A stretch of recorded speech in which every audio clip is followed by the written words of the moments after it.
Hi, this is Suzette, the Marriage Warrior, and today we're going to talk about emotional abuse, what it is, how it impacts your relationship and even your own interpersonal relationship with yourself, and also some tools on what to do to get out of emotional abuse.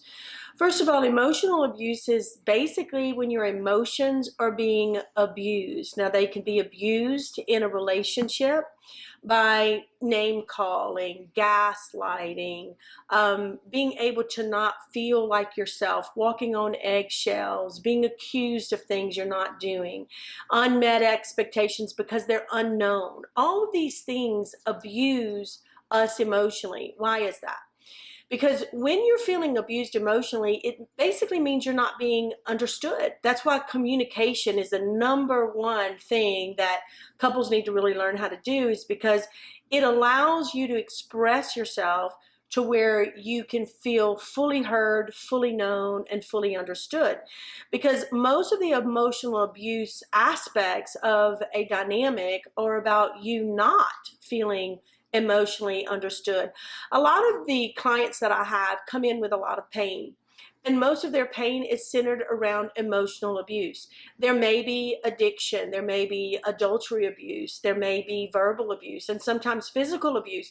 But really, all of those aspects are not as much pain as emotional abuse, because all of them carry emotional abuse. If you're being physically abused, you're also being emotionally abused. If you have a partner that's having affairs on you, you're being emotionally abused, because your emotions are being impacted negatively to where they stunt any of your own personal growth. They stunt the relational growth. You usually get in cycles that are very toxic in their dynamic, to where the communication is broken and y'all can't get anywhere in a topic because the emotional abuse is there. So think about your emotions. When you feel abandoned, when you feel rejected, when you feel inadequate, that means it makes you feel hurt inside. That feels abusive. Now, relationships commonly give emotional abuse, but sometimes you can be abusing yourself and you don't know it. So when you're like in the roommate stage and you feel there's emotional toxicity going on, there's emotional abuse, a lot of that is because your emotions are not being fulfilled, like your needs are not being met because you're in a roommate stage. You don't even know the person that you're with. They are not ministering to you in any way where your emotions can be heard and validated. You're not able to do that with them as well. And you're just ships passing through the night. And so that is a form of emotional abuse. It doesn't mean you have to end the relationship. It means that the relationship has to get better, because you cannot stay in a state of emotional abuse. Let's talk about how you can abuse yourself emotionally. If you are a repressor or a conflict avoider or a people pleaser that is just pleasing in order to get adequacy or acceptance, you're emotionally abusing yourself. If you are a repressor of your emotions and you're just, tucking them away or pushing them under the rug or not really acknowledging your emotions, you're abusing yourself. So that's emotional abuse as well. Oftentimes, the relationships that you're in will start to show signs of emotional abuse, but it's not always the other person. Sometimes it's you in how you're reacting or acting inside of the dynamic. Now, the way that you get through these things, a lot of clients come in and they don't know how to get through it. The number one way is communicating. I've got to teach people how to communicate in order to be fully heard and fully expressed. And then you come into a negotiation. When you are with a partner, it is not about control. It's not about doing something someone's way because they think it's the right way. When you're in a relationship, it is about learning each other through communication, finding out how that person communicates the best, finding out if there's any flaws in the way they communicate. For instance, there's a flaw in communication if you're a repressor and an avoider.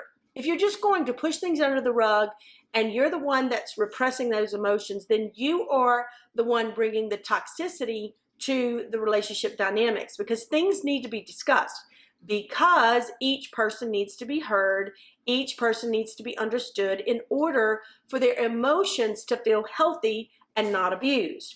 And so that's the number one tool that I use in trying to keep people out of pain, is to communicate for the reason for them to be understood and heard. And then the next step is to be validated. Validating each other is super important. Validation needs the tool of empathy. If you can only see yourself, or your partner can only see themselves, and it's just a blame shifting game, and it's a gaslighting, and it's calling names, you're in a toxic cycle that is not going to bring you to a place of health and emotional health at best. And so you have to learn to empathize with the other person. The best way to do empathy is to put yourself in their shoes. If they were you, or if you were they, what would you feel in the circumstance? And that's a way to kind of get the dynamic to slow down a little bit, to balance a little bit. It's just to take the time to say, okay, I can see how you could feel blank, because it's not, I can see how I hurt your feelings, or I'm sorry you're hurt by what I said.